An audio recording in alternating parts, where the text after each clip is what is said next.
오늘은 이제 그 두 번째 시간으로 마음입니다. 마음. 우리 마음에 대해서 함께 나눠보려고 합니다. 요즘 마음에 상처를 입고 살아가는 사람들이 참 많습니다. 겉으로는 화려해 보일 수 있고, 겉으로는 아무렇지 않은 척하며 보일 수 있지만 속으로는 다 우울함에 시달리고 또 외로움에 시달리는 그런 사람들이 우리 주변에 참 많습니다. 특히 겉으로 화려해 보이는 연예인들의 안타까운 소식을 보기만 해도 우리는 참 그 안에 공허함과 허무함이 있음을 알 수 있습니다.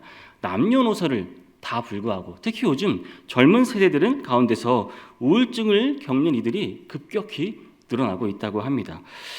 우리나라는 안타깝게도 자살률이 OECD 국가 중에서도 가장 높은 나라 중 하나입니다. 사실 압도적 1위입니다. 저 그래프가 이제 10만 명당 죽는 인원인데 평균이 10인데 우리나라는 27입니다. 27.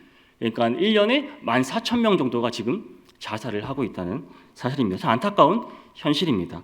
이런 시대 속에서 우리는 어떻게 마음을 돌보고 또 다른 이들의 마음을 어떻게 세워줄 수 있는지 이 시간 함께 고민해보는 시간이 되었으면 좋겠습니다.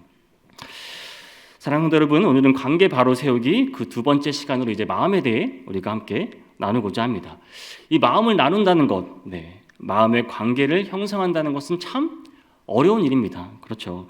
이것은 단순한 친분 이상의 관계를 말하는 것입니다. 서로 정서적으로 깊이 아주 연결되어 있는 관계를 의미합니다.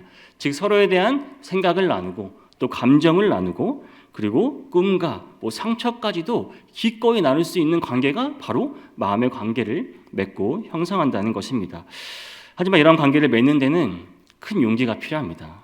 거절당할 수도 있다는 그 두려움이 있을 수도 있습니다. 그런 것을 다 이겨내고 마음을 열고 나아가야 하기 때문입니다. 하지만 그런 관계가 우리 삶에는 반드시 필요합니다. 마음을 터놓고 이야기할 수 있는 여러분 친구 있으신가요? 이 감정을, 나의 모든 것을 나눌 수 있는 그 친구가 정말 내 주변에 단 한 사람이라도 있다면 그것은 인생의 정말 큰 축복이 아닐까 생각합니다. 이처럼 정서적인 교류는 인간에게 가장 기본적이고 중요한 욕구 중에 하나입니다. 왜냐하면 하나님께서 그렇게 지으셨기 때문입니다. 우리는 하나님과의 관계 속에서 또 다른 사람들과의 관계 속에서 살아가도록 창조된 존재입니다. 만약 누군가가 그런 유대관계 없이 고립되어 있다면 그 사람은 결국 심리적으로든 정서적으로든 아주 고통 속에서 힘들어지고 서서히 메말라갈 수밖에 없습니다. 아무리 성격이 외향적이든 내향적이든 그거는 중요하지 않습니다. 어떤 업적을 이뤘든 그것도 중요하지 않습니다. 하나님과 다른 사람들 간에 이런 정서적인 연결이 없다면 그 영혼은 분명히 마르고 말 것입니다. 하나님께서 지으신 이 우주 안에서 스스로 자라고 열매 맺을 수 있는 존재는 아무도 없습니다. 혼자 살아갈 수가 없다는 말입니다. 요한복음 15장에서는 예수님은 포도나무와 가지의 비유를 통해서 이것을 분명히 말씀하셨습니다. 요한복음 15장 5절, 6절 말씀을 제가 한번 읽어드리겠습니다. 나는 포도나무요 너희는 가지라. 그가 내 안에 내가 그 안에 거하면 사람이 열매를 많이 맺나니 나를 떠나서는 너희가 아무것도 할 수 없습니다. 사람이 내 안에 거하지 아니하면 가지처럼 밖에 버려져 마르나니 사람들이 그것을 모아다가 불에 던져 사르니라. 그리고 12절에서는 이렇게 말씀하십니다. 내 계명은 곧 내가 너희를 사랑한 것 같이 너희도 서로 사랑하라 하는 이것이니라. 여러분이 하나님과의 관계 그리고 이웃과의 이 사랑의 관계가 없다면 우리는 결국 잘린 가지처럼 시들고 만다는 것입니다. 정서적인 단절은 우리를 깊은 우울과 절망으로 몰아넣는다는 사실입니다. 그리고 그 고통은 남의 이야기가 아니라 어느 날 내 이야기가 될 수도 있다는 사실을 여러분 기억하시길 바랍니다. 성경은 마음의 중요성을 여러 곳에서 강조합니다. 잠언 4장 23절 말씀입니다. 우리 함께 읽겠습니다. 모든 지킬 만한 것 중에 더욱 내 마음을 지키라. 생명의 근원이 이에서 나면이라. 다음 잠언 14장 30절은 이렇게 말씀합니다. 이것도 같이 읽어볼까요? 평온한 마음은 육신의 생명이나 시기는 뼈를 썩게 하느니라. 또 잠언 17장 21절에서 이렇게 말씀합니다. 이것도 같이 읽어보겠습니다. 마음의 즐거움은 양약이라도 심령의 근심은 뼈를 마르게 하느니라. 여러분, 우리의 이 정서적, 심리적 이 건강은 결국 어디에 달려 있다는 겁니까? 이 마음에 달려 있다는 겁니다. 그리고 그 마음은 하나님과 또 사람들과 맺고 있는 관계 속에서 건강하게 자라난다는 사실입니다. 성경은 이미 오래전부터 이 진리를 우리에게 가르쳐주고 있었던 것입니다. 성도 여러분, 그런데 우리는 살아가면서 이 종종 마음이 메마른 채 또 정서적으로 굶주린 상태로 살아갈 때가 있습니다. 그렇죠? 누구도 계속 좋을 수는 없습니다. 누구나 우울함에 빠지기도 하고 또 정서적으로 어려운 시간이 있을 수 있습니다. 겉으로는 멀쩡해 보이지만 마음 깊은 곳에서 그 무언가 채워지지 않는 그 간절한 갈망에 시달리는 경우도 있습니다. 그럴 때 우리는 때로 나 스스로 나는 관계 맺는 능력이 부족하다는 사실에 슬픔을 느끼기도 하고 또 어떤 경우에는 이게 심해지면은 분노하기도 합니다. 이러한 정서적 고립은 여러분 결코 가볍게 여길 것이 아닙니다. 이 외로움으로 고통받는 사람들의 마음에는 보통 깊은 상처가 있습니다. 관계의 상처들이 있죠. 때로는 그것이 생명과 직결된 심각한 문제로 이어지기도 합니다. 혹은 지금 내가 그렇지는 않은지 혹시 내 주변에 그런 아픔을 겪고 있는 이들이 있는지 한번 이 시간 돌아보는 시간이 되었으면 좋겠습니다. 예수님께서는 상상순에서 이렇게 말씀하셨습니다. 마태복음 5장 6절에서 의에 줄이고 목마른 자는 복이 있나니 그들이 배부를 것이미요 라고 말씀하셨습니다. 여러분, 우리 인생이 모든 면에서 완벽했다면 과연 우리가 하나님을 찾았겠습니까? 하나님을 찾지 않았을 겁니다. 아마 그럴 필요조차 느끼지 못했을지도 모릅니다. 여러분, 사람이 배고픔을 느껴야지 먹을 것을 찾습니다. 배고픔을 느끼지 못하면 그냥 그렇게 굶어 죽고 말 것입니다. 마음의 결핍을 여러분, 내가 인식하지 못하고 지적하지 못하다면 정서적으로 나도 서서히 죽어가고 있다는 사실입니다. 그래서 우리는 반드시 여러분 주변을 살필 필요가 있습니다. 관심을 기울여야 하는 것입니다. 마음이 굶주린 이웃이 혹시 내 주변에 있는지, 같은 가족이지만 혹시 내 가족 중에 외로운 사람은 없는지, 말없이 힘들어하는 친구가 내 옆에 있지는 않은지 여러분 관심을 기울이시기를 바랍니다. 특히 정서적 결핍이 심해지면 이 사람은 점점 관계의 필요성 그 자체를 느끼지 못하게 됩니다. 세상과의 접촉을 최소화하고 자기 스스로를 계속 고립시켜서 심지어는 자신이 살아있다는 감각조차 흐려지게 되는 것입니다. 그래서 이 시간에는 이러한 마음관계의 부족이 가져오는 그 증상과 문제에 대해서 함께 먼저 살펴보기를 원합니다. 혹시 나 자신에게는 이런 모습이 없는지 돌아보고 내 자녀나 혹시 부모님, 가족과 친구들, 혹시 성도님들 중에서도 이러한 징후를 보이는 사람이 있는지 함께 살펴보았으면 좋겠습니다. 마음의 관계를 맺지 못하게 될 때 우리 내면의 삶에 그런 다양한 증상들이 나타납니다. 우리는 정서적으로 연결되지 않은 상태는 단순한 외로움에 그치는 것이 아니라 점점 깊은 더 어둠 속으로 사람을 끌고 갑니다. 오늘은 그런 마음의 고립이 불러오는 일단 5가지 대표적인 증상을 함께 살펴보려고 합니다.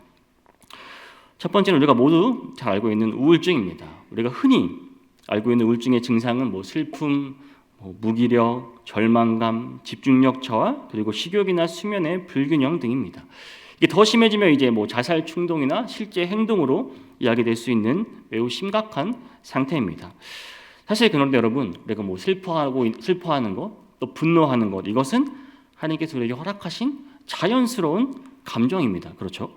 사랑받고자 하는 욕구가 채워지지 않을 때 나타나는 반응, 자연스러운 반응입니다. 그런데 우리는 종종 이것을 억누르려고 하는 것이 문제입니다. 그 억눌린 감정들이 쌓이면 어떻게 됩니까? 그게 화가 되고 또 분노가 되고 우울증으로 나타나는 것입니다. 우울증이 무서운 것 중에 또 하나는 그것은 때때로 겉으로 잘 드러나지가 않습니다. 사실 우울증 환자 중에 대부분 사람들이 자기가 우울증에 걸린 줄 모른다는 사실입니다. 내가 우울한지 모른다는 게 가장 큰 문제입니다. 그렇게 자신도 모르게 우울한 채로 살아가고 있다는 사실입니다. 감정을 숨기고 살아가는데 이미 너무나 익숙해져 있기 때문입니다. 우울증에 걸린 사람들은 그런 감정의 높낮이를 조절하는 능력을 상실하고 삶의 색깔을 잃어버립니다. 세상이 온통 회색빛으로 보이기 시작하는 거죠. 그래서 우울증을 앓는 사람들은 흐린 날씨를 선호하는 사람들도 많습니다. 자신의 내면과 날씨가 비슷하다고 느끼기 때문입니다. 반대로 화창한 날씨는 오히려 내면과의 괴리감으로 또 더 우울함에 빠뜨리기도 합니다. 사람들과 함께 있는 것도 더 힘들어지겠죠. 밝은 분위기의 모임은 본인을 더 외롭게 느낍니다. 그래서 자연스레 사회적 활동과 관계를 멀리하게 됩니다. 혹시 여러분 중에도 이런 마음을 품고 있는 분이 계시다면 용기 내어 자신의 상태를 여러분 돌아보거나 혹시 주변에 이런 분이 있으면 꼭 관심을 가지시고 말 한마디 거시고 그 마음을 분명히 살펴볼 필요가 있습니다. 두 번째 증상은 이제 인생이 무의미하게 느껴지는 것입니다. 이 정서적으로 고립된 사람들은 이제 자주 삶이 허무하다고 느낍니다. 목표나 목적이 없는 삶인 거죠. 새로운 활동이나 또 사역을 통해 그 의미를 찾으려고 하지만 그 시도가 오히려 더 본인을 더 큰 고립감으로 가져가게 합니다. 왜냐하면 그들이 정말 갈망하는 것은 무엇을 이루려고 하는 성취가 아니라 사랑, 사실 그 사랑이 부족하기 때문입니다. 성공한 많은 사람들이 이렇게 말을 하죠. 전 돈도 많이 벌었습니다. 하고 싶은 일도 다 했습니다. 그런데 결국 아무 의미가 없더라고요. 함께 나눌 사람이 없으니까 그 마음에 너무 공허함을 느낀다고 말을 합니다. 그 사랑하는 관계가 끊어졌을 때 그 빈자리는 아무리 많은 것으로도 여러분 채워지지 않는다는 사실입니다.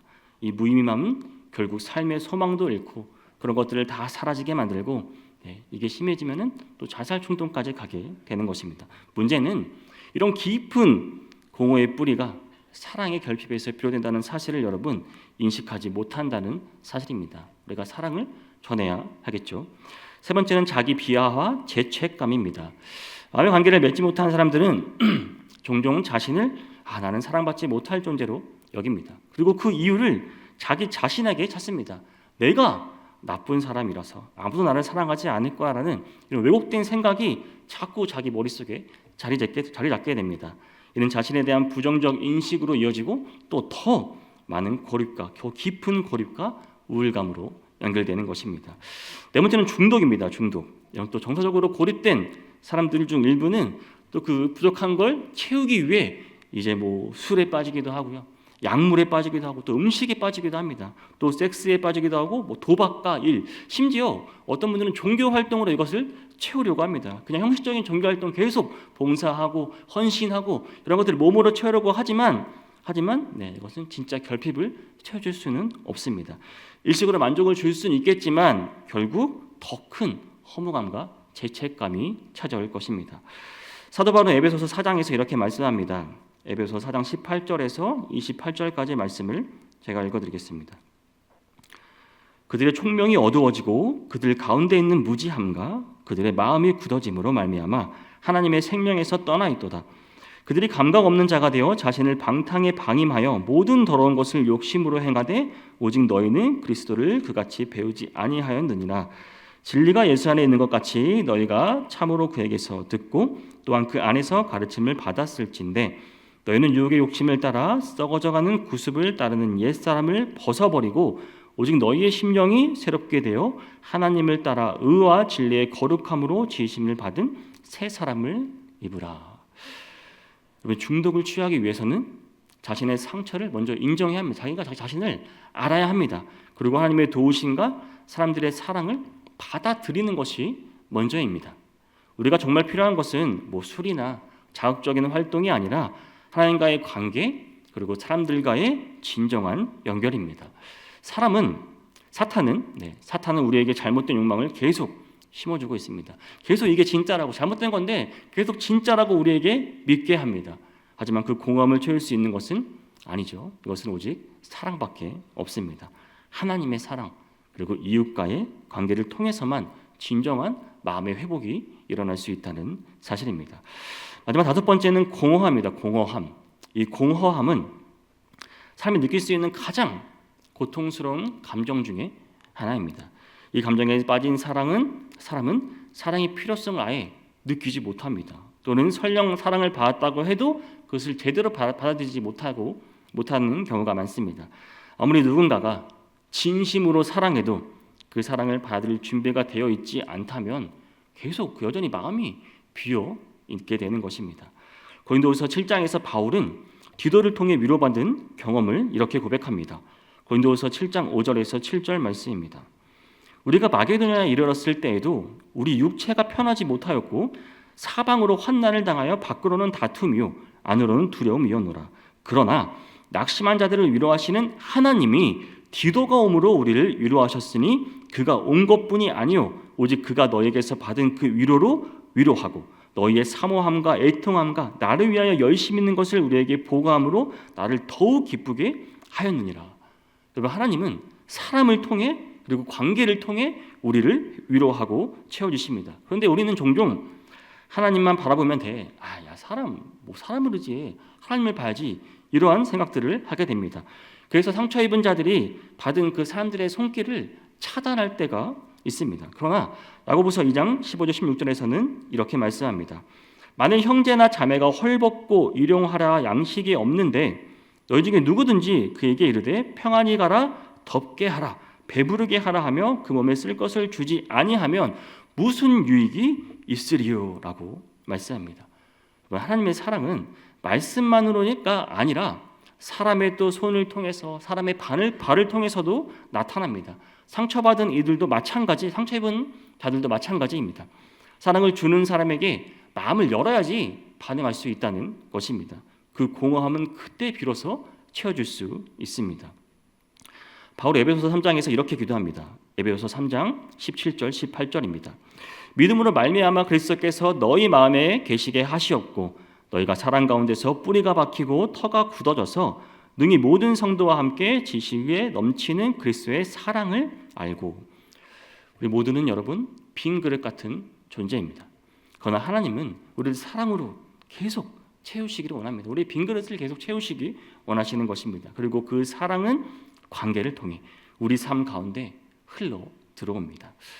이 시간 내 안에 어떤 정서적으로 결핍이 있는지 이 시간 함께 돌아보기를 원합니다. 하나님의 사랑과 또 사람들의 사랑 안에서 다시 또 그러한 것들이 채워지기를 소망하는 시간이 되었으면 좋겠습니다. 앞서 우리는 이 마음의 관계 부족이 나타나는 여러 증상들에 대해 나누었습니다. 그렇다면 왜 우리는 도대체 왜 그 관계를 회복하려고 알고 있는데 즉시 왜 실현하지 못하는 것일까요? 마음의 관계가 회복에 기련한 사실을 알면서도 왜 행동으로 옮기지 못할까요? 그 이유는 관계를 방해하고 있는 보이지 않는 장애물들이 우리 안에 자리 잡고 있기 때문입니다. 우리는 죄로 인해 타락한 인간입니다. 그렇죠? 본래부터 하나님과의 관계 그리고 사람과의 관계에서 단절을 경험하게 되었습니다. 그 결과 마음을 열고 관계를 맺는 데 있어서 다양한 방해 요소들을 갖게 되었습니다. 이제 그 구체적인 장애물들을 하나씩 살펴보겠습니다. 먼저 이 과거의 상처입니다. 과거의 상처. 이 마음의 관계를 방해하는 가장 첫 번째이자 가장 깊은 장애물은 과거의 상처입니다. 우리는 모두 관계 속에서 자라났습니다. 그렇죠? 사람은 혼자 살아갈 수 있는 존재가 아닙니다. 특히 어린 시절은 무조건 부모나 혹은 부모가 혹시 없더라도 보호자에 의해서 전적으로 의존하며 세상에 첫 발을 내딛습니다. 그때 우리는 사랑받는 존재로서의 자신 그리고 세상을 믿을 수 있는 곳이라는 기본적인 신뢰를 배워갑니다. 누구나 똑같습니다. 이런 신뢰는 단지 감정적인 안정감뿐만이 아니라 이 우리가 살아가며 또 다른 사람들과의 건강한 관계를 맺을 수 있는 그 기반이 이때 이미 이루어진다는 사실입니다. 그런데 이 돌봄의 경험이 사랑이 아니라 거절, 무시, 방임, 폭력, 조롱, 그리고 비판과 같은 이런 방식으로 이루어졌다면 어떻게 될까요? 그 사람은 세상을 위험하고 신뢰할 수 없는 곳으로 인식하게 됩니다. 이미 어릴 때 이렇게 인식하게 된다는 사실입니다. 더 나아가 자신의 감정이나 필요를 드러내는 것 자체를 위협적인 행동으로 느끼게 됩니다. 자신의 연약함을 보이는 것이 곧 상처로 돌아올 수 있다고 생각합니다. 결국 어떻게 되겠습니까? 나의 문을 닫을 수밖에 없습니다. 누군가에게 의존하지도 않겠다는 고립된 삶의 자세가 이어지게 되는 것입니다. 이처럼 과거의 상처는 단순히 지나가는 일이 아닙니다. 여전히 현재를 지배하는 그런 정서적인 내 안에 그런 배경으로 계속 남아있게 되는 것입니다. 우리는 그때의 경험을 토대로 마음속에 다 정서적 지도를 한번 그린다고 생각해 보시기 바랍니다. 문제는 그 시간이 지나도 그 지도가 업데이트되지 않는다는 사실입니다. 이미 벗어난 고통의 자리를 기준 삼아 지금의 관계를 해석하고 또 반응하게 되니 과거의 고통은 현재의 삶과 이 관계를 계속해서 왜곡하게 되고 또 그런 제한하는 그림자가 되고 있는 것입니다. 예를 들어 어린 시절 부모로부터 감정적으로 소외된 경험이 있는 사람은 누군가 친절하게 다가와도 어떻게 하겠습니까? 이 사람은 또 언젠가 나를 떠날 거야. 지금은 좋아 보여도 올해는 못 가라는 이런 스스로 계속 방어적인 태도를 취하게 됩니다. 내가 안전하지 않았던 과거의 기억이 지금은 더 이상 나쁜 사항이 아님에도 불구하고 계속해서 자기를 지배하고 있는 것입니다. 이러한 상처들은 겉으로는 아무렇지 않은 듯 살아가게 만들지만 깊은 외로움이 쌓이고 또 두려움, 또 불신, 그런 죄책감을 계속 마음 한켠에 같이 품고 살아가게 되는 것입니다. 그래서 새로운 관계를 맺으려는 게 참 어렵게 됩니다. 한 발자국 더 나아가지 못하고 누군가 다가와도 오히려 그 진심을 믿지 못해 관계를 계속 차단하는 것입니다. 그래서 여러분 정말 어린 시절 받은 사랑이 그만큼 중요한 것입니다. 결국 과거의 상처는 이 단순한 기억을 넘어 현재를 가두는 이 감정의 족쇄가 되기 때문입니다.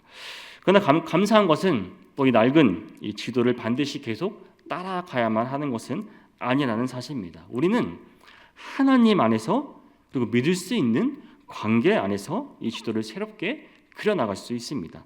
과거의 고통은 내게 물론 영향을 줄 수는 있습니다.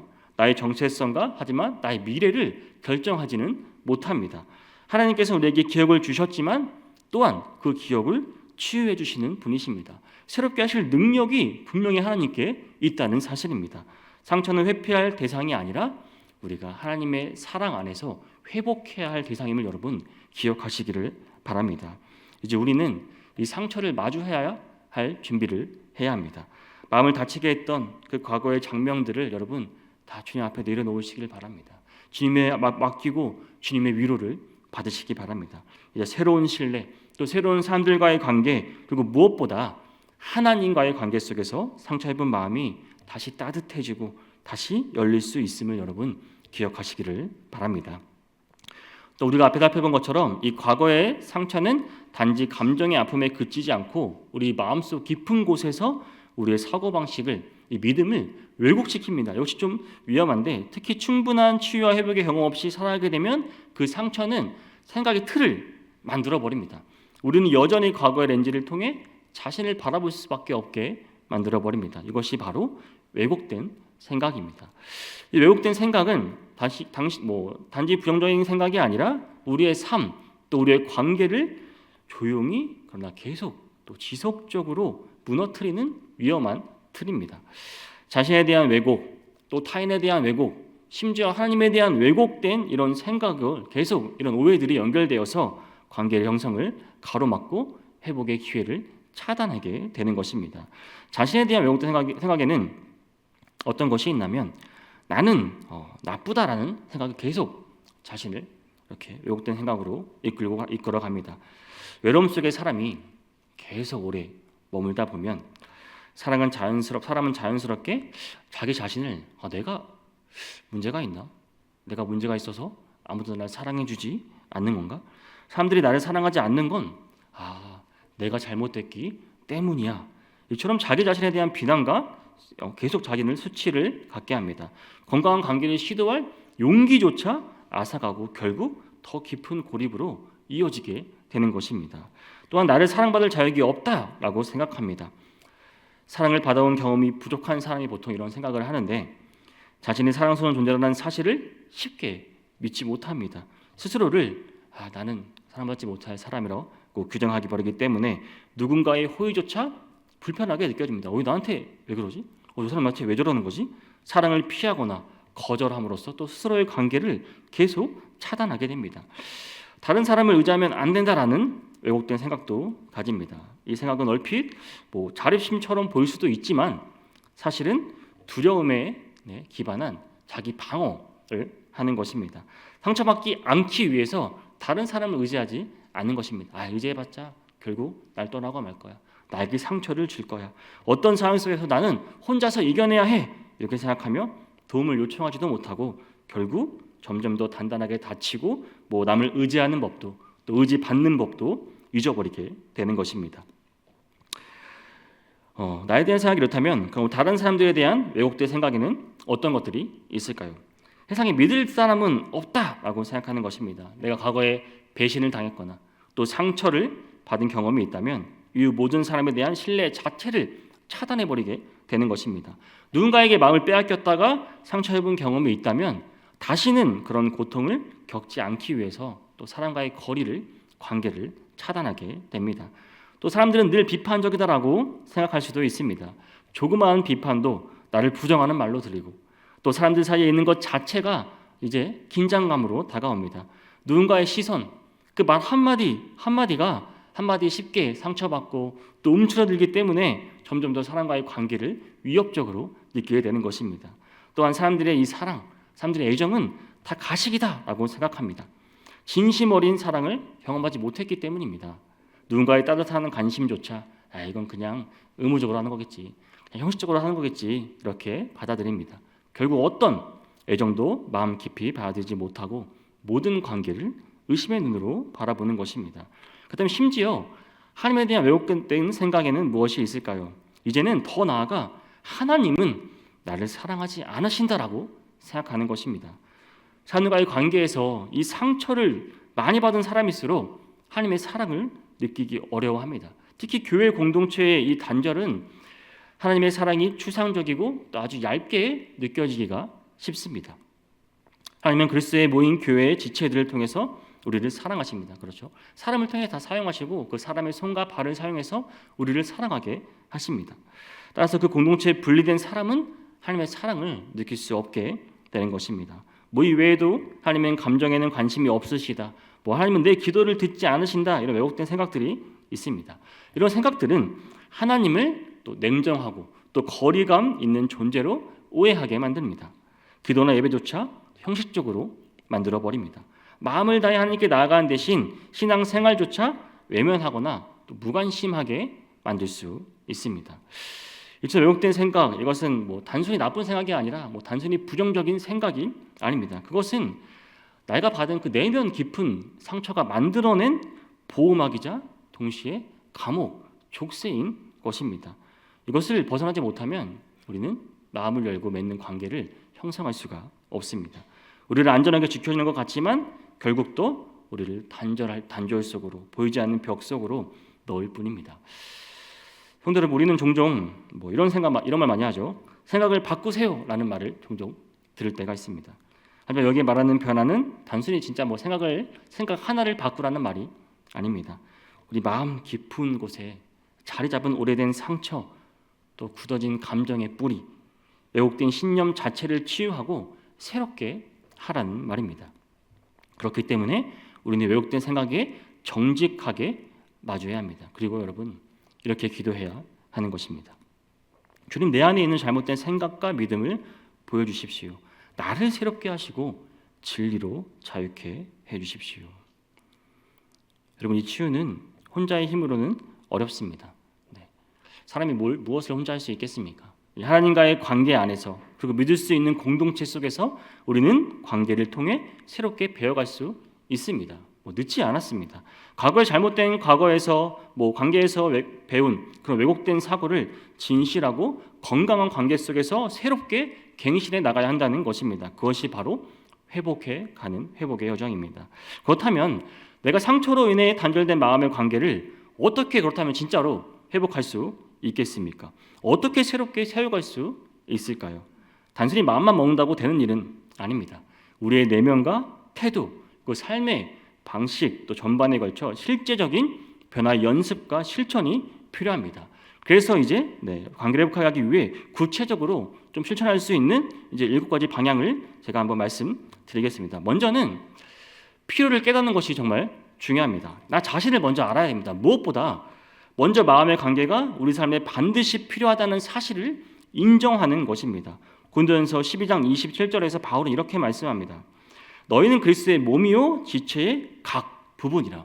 여러분, 지체가 떨어지면은 살아갈 수 있습니까? 절대 지체는 떨어져 살아갈 수 없습니다. 혼자 떨어져 살아갈 수 없다는 말입니다. 나도 누군가에게 꼭 필요한 존재라는 사실입니다.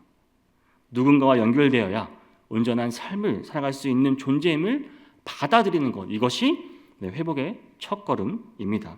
그리고 두 번째는 다른 사람들에게 다가서라는 겁니다. 우리는 종종 누군가가 먼저 다가와 주기를 많이 바라죠. 그렇죠? 다가가는 것은 참 어렵습니다. 그러나 진정한 관계는 내가 먼저 다가가는 거에서부터 시작된다는 사실입니다. 다른 사람의 마음을 알고 싶다면 내 마음을 보여줘야죠. 그렇죠?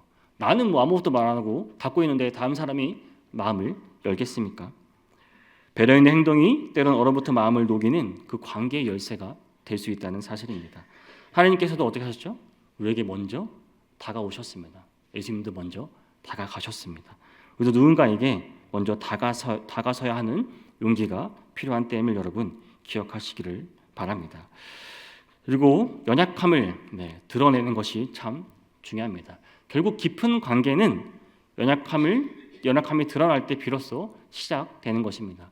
저도 참 저에게도 너무 부족한 부분입니다. 완벽하게 보이려는 가면을 쓰고 진짜 내 모습을 다 가리죠. 내 아픔과 고민을 나누지 않습니다. 이것이 저도 참 그렇습니다. 물건 연약함을 드러내는 일은 쉽지 않죠. 혹시 내가 말하면은 나중에 또 내가 책 잡히는 거 아니야? 다시 상처를 받을까봐, 오해받을까봐 두렵기 때문입니다. 하지만 진짜 나를 보여줄 수 있는 용기야말로 회복의 통로가 되는 것입니다. 이건 정말로 관계의 회복이 이루어지는 중요한 것입니다. 그리고 그 연약함을 받아줄 사람을 만나는 순간 그 삶이 놀랍게 바뀌기 시작합니다. 이건 저도 제 아내를 통해 경험한 부분입니다.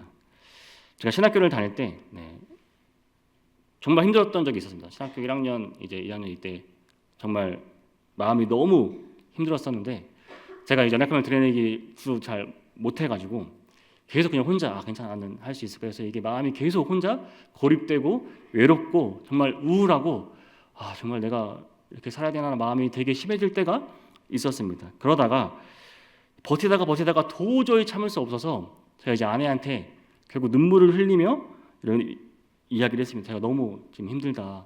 내가 너무 힘들고 어렵고 울면서 말을 했는데 그 아내의 반응이 정말 저를 참 놀랍게 했던 기억이 있습니다.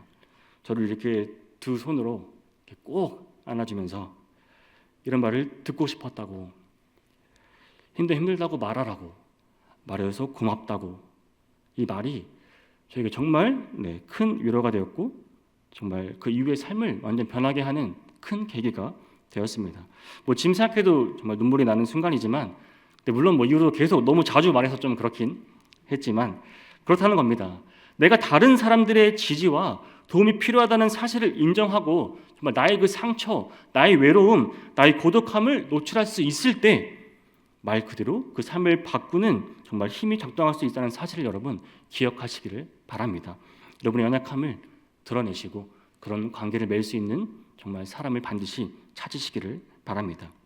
그 세 번째는 왜곡된 생각에 도전하라는 것입니다. 과거의 상처는 종종 삐뚤어진 믿음과 왜곡된 생각을 만들어냅니다. 아까 말했다시피 나는 사람들은 자격이 없어. 사람들은 결국 날 떠날 거야. 하나님도 내 감정엔 관심이 없으셔. 이런 생각들은 나를 더 고립시키고 또 관계를 피하게 하고 회복의 문을 스스로 닫게 합니다. 이럴 때 우리는 하나님에게 이렇게 또 여러분 기도하시기 바랍니다. 주님, 내 안에 숨어있는 잘못된 생각들을 보여주세요. 진리로 제 마음을 새롭게 해주세요라고 여러분 기도하시기를 바랍니다. 그리고 이 생각들을 관계 안에서 신뢰할 수 있는 사람들과의 교제를 통해서 다시 또 배워나가시기를 바랍니다. 그리고 꼭 필요한 것이 바로 기도하고 묵상하는 것입니다. 관계 회복은 단지 사람과의 문제로 끝나지 않습니다. 이게 하나님과의 관계를 새롭게 하는 것이 가장 중요한 문제입니다. 시편 139편 23절 24절에서 다윗은 이렇게 기도합니다. 하나님이여 나를 살피사 내 마음을 아시며 나를 시험하사 내 뜻을 아옵소서. 내게 무슨 악한 행위가 있나 보시고 나를 영원한 길로 인도하소서. 여러분 하나님 앞에 나 자신을 솔직하게 내어드리시기를 바랍니다. 정말 마음 깊은 곳 누구보다 우리의 마음을 감찰하시는 하나님이십니다. 여러분 기도하시고 또 묵상하심으로써 왜곡된 생각과 상처를 풀어내는 그런 경험을 하시기를 바랍니다. 다섯 번째는 바로 공감하는 것입니다. 이 공감 너무 중요합니다. 관계를 회복시키는 다리가 바로 공감입니다. 다른 사람의 아픔을 정말 잘 들어주고 경청해주고 반응해주는 것, 함께 아파해주고 함께 울어줄 수 있을 때 내 마음도 부드러워지고 정말 그 관계의 회복이 될 수 있다는 사실입니다. 공감은 근데 말로만 하는 것이 공감이 아니죠. 같이 머물러주고 나도 네 마음을 알아 라고 같이 말해줄 수 있는 것, 그렇구나 라고 한마디 해줄 수 있는 것, 이것이 진심의 표현인 것입니다. 공감은 참 연습이 필요합니다. 저도 너무 어렵습니다. 저도 사람 공감하는 게 너무 어려운데 실제로 공감은 사랑을 실제로 전달하는 가장 강력한 방법입니다. 정말 부족한 분들은 반드시 공감한 능력을 꼭 키우시기를 바랍니다. 그리고 관계의 기회가 올 때 여러분 그 관계의 초청에 예라고 대답할 줄 아는 용기가 필요합니다. 전 처음에 이제 아니오를 많이 하다가 관계를 잃었던 경험도 있습니다. 또 예라고 계속 하다가 관계를 새롭게 만든 경험도 있는데 저 같은 경우는 이제 계속 아니오를 하다가 친구들의 모임에 나갈 수 없게 된 경우가 있는데 제가 성당에 이제 다니다가 교회로 왔습니다. 약간 배신자 같은 느낌을 받으면서 교회로 왔었는데 그래도 처음에는 난 친구들이 같이 모일 때 저를 불렀어요. 동현아 계속 같이 우리 모이는데 한번 오자.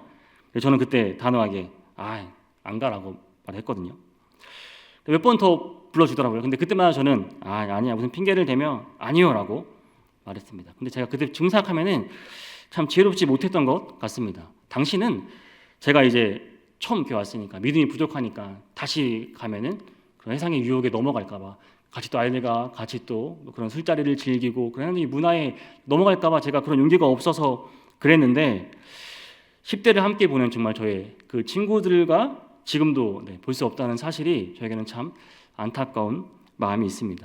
그래서 제가 이제 올해부터 또 새롭게 또 이제 나가게 된 모임이 있는데 이제 오래된 친구는 초등학교 때부터 만났고 중학교 동창 모임이 계속 있었습니다. 그래서 거의 이제 20년 정도 이렇게 된 오래된 친구들인데 저 이제 계속 결혼하고 또 안 나가다가 친구들이 이제 올해 또 다시 또 모임을 시작하면서 저를 부르더라고요. 그래서 제가 그때는 예 했습니다. 그래서 나갈게 하고 이제 계속 모임을 하기 시작하는데 너무 좋습니다. 이게 2달마다 한 번씩 계속 나가서 만나는데 제가 이제 목회자의 길을 가면서 안 믿는 친구들을 거의 만난 기억이 없거든요. 근데 이제 안 믿는 친구들 만나니까 세상적인 이야기도 하게 되고 또 감사한 거는 그 중에 몇몇은 또 이제 교회를 다니기 시작해서 같이 믿음 이야기도 하면서 또 한쪽에서는 술 한잔 하면서 본인들끼리 해놓은 이야기도 하면서 되게 참 아이러니한 세상이죠. 그래서 또 남자들끼리는 보통 또 만나면은 전혀 또 꺼리낌 없이 옛날 이야기 같이 할 수 있고 함께 또 추억을 공유하고 결국 또 그 친구들도 정말 결국은 또 정말 하나님께로 와야 될 영혼이기 때문에 그래서 그 만남을 유지하면서 좋은 관계를 유지하고 있습니다. 이런 면에서는 계속 또 만남을 이어가고 있다는 말입니다. 아무리 여러분 작은 모임이라도 또 오래 연락하지 못한 친구의 연락이라도 하나님께서 주시는 관계의 초청이라 여기고 예라고 한번 여러분 반응해 보시기를 바랍니다. 그 관계 안에서 하나님께서 또 새로운 역사를 시작하실 것입니다. 누군가가 혹시 여러분한테 요즘 어떻게 지내세요? 라고 물은 적이 있으신가요? 우리는 그냥 항상 틀에박힌 대답을 하죠. 잘 지내요 이러죠. 우리가 영어 하듯이 How are you 하면은 I'm fine, Thank you and you 하듯이 딱 끝납니다. 밥 한번 먹자 그냥 그래 먹자 하고 딱 끝나죠. 이런 형적인 말들. 그런데 이때 여러분 정말 그 사람은 솔직한 대답을 원할 수가 있다는 말입니다. 진심으로 말 한마디를 건네고 요즘 어떻게 지내세요라는 말에 잘 지내고 있는데 요즘 좀 힘들어, 요즘 좀 외로워, 이런 솔직한 마음으로 한번 여러분 나눠보시기를 바랍니다. 이 말 한마디가 그 두 사람의 관계를 분명히 진전시킬 것입니다. 그것이 관계 회복의 첫걸음입니다. 이렇게 우리는 마음의 회복을 위해 자기의 생각을 바꾸고 태도를 조율할 필요가 있습니다. 하나님과의 사랑 앞에 마음을 여는 훈련을 계속 하시기를 바랍니다.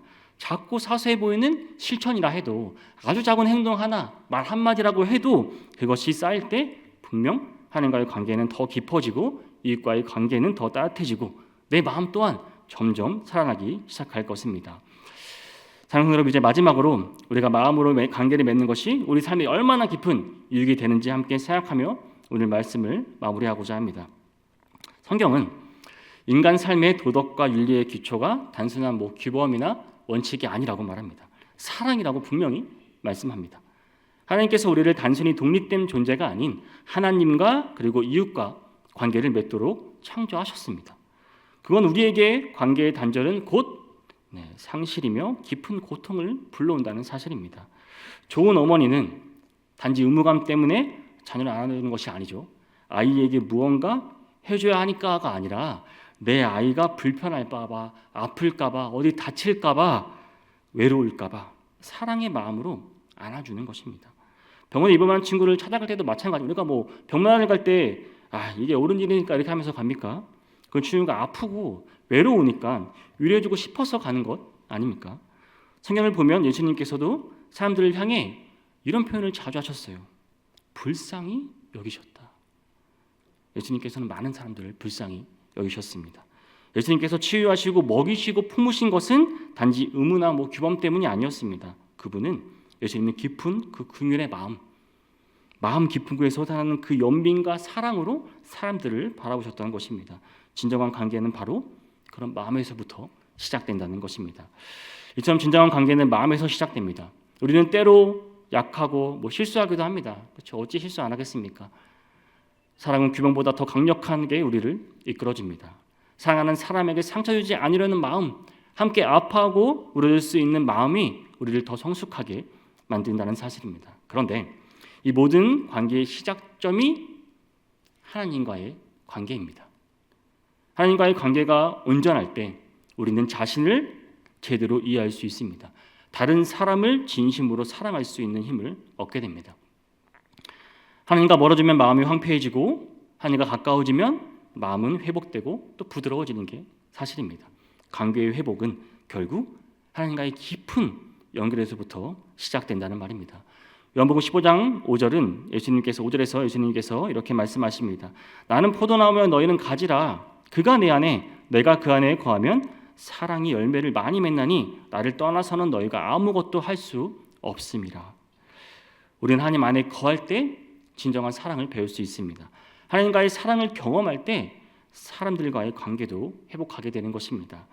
하나님이 나를 먼저 여러분 사랑하였다는 것 그 자체를 받아들이시기 바랍니다. 얼마나 감사한 일 아닙니까?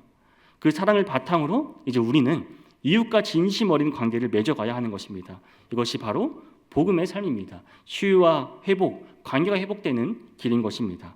사랑하는 성도 여러분, 오늘 이 시간 하나님과의 관계를 다시 붙들고 또 그 사랑에 힘을 드시기를 바랍니다.